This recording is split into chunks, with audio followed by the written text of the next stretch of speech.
Friday, I went to Al-Quds Day at Calgary City Hall. That's the holiday created by Ayatollah Khomeini in Iran to call for the end of the State of Israel, and now it's become a global day to call for the genocide of Jews. Here in Calgary, the Jews show up to counter-protest because, well, we're not in Tehran and they're allowed to.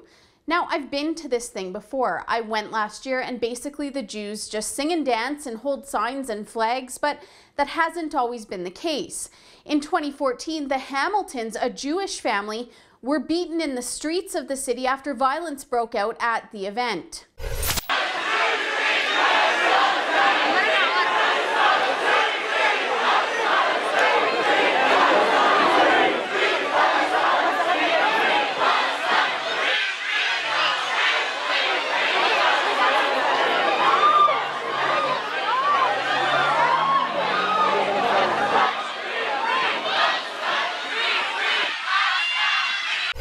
These Al-Quds Day protests are sick, and this time when I went, I did something different.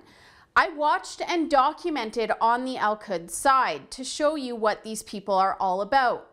They always tell us that they want us to listen, right? So that's what I did. And unfortunately, I wasn't surprised to hear stuff like this.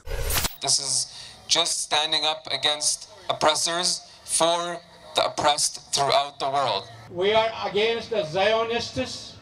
You know, there has been confusion. Some people think Zionists, they are directly related with Jews. They are same as so-called Islamists like Al-Qaeda, ISI, Boko Haram. Or stuff like this.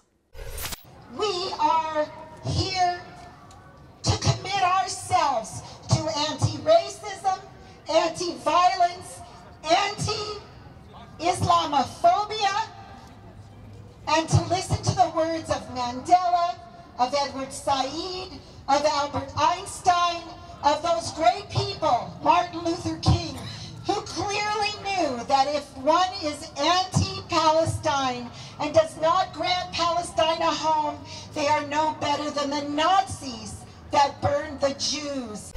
Yeah, sure, peace, love, and all that other nonsense, unless it's for Zionists, right? There's always a but with these people. And anyone comparing Jews who really just want the right to exist to a death cult that killed 6 million of them is completely detached from reality. These people are such hypocrites. Of course, the regulars like Syed Sohrawardy, Calgary-based imam and president of the Islamic Supreme Council of Canada, who has demanded Mohammed's birthday be recognized in Canada, who has been investigated for hate speech, and once compared our former Prime Minister Stephen Harper to Ugandan dictator Idi Amin, who had 300,000 of his people slaughtered, was there. And then there's Saima Jamal, who basically celebrated when that Jewish family I told you about got beat up. Meanwhile, the Jews did what they always do when they're not getting beat up by radicals and sang and danced and waved flags, and then they left to observe Shabbat.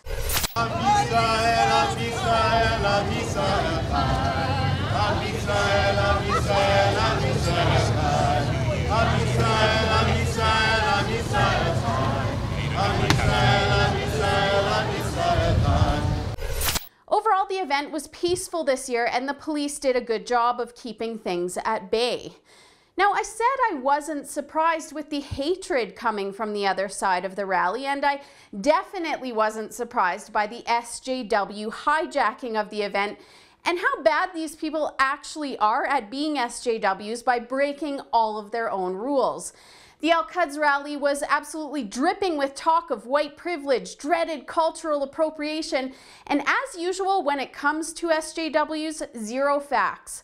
Did you see that last speaker, the Jew in cornrows, breaking the cultural appropriation code and doing the "everyone I don't like is a Nazi" spiel? That's Professor Shirley Steinberg from the University of Calgary. Can you even imagine what she's teaching her students? And listen to this speaker. In our society, the most powerful tool that controls the mind of the masses is the media. The media holds enough power to make you think the oppressed is the oppressor or vice versa. But if we're educated and well aware of these methods, we will not be brainwashed by the media. We must be able to notice the subtle things like how a person of color is almost immediately labeled a radicalized terrorist, and a white man is portrayed as a loving father who reads his kid bedtime stories.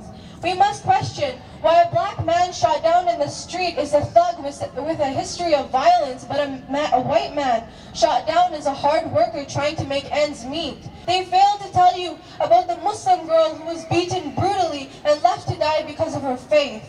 So today, on the day of Quds, on the day of solidarity with the oppressed, we stand here for Trayvon Martin, Tamir Rice, Eric Gardner, Sandra Bland, Nabra Hasnan, Dia Yusuf Razin, Muhammad Qadir, and all those who lost their lives, who had been snatched away from them unjustly.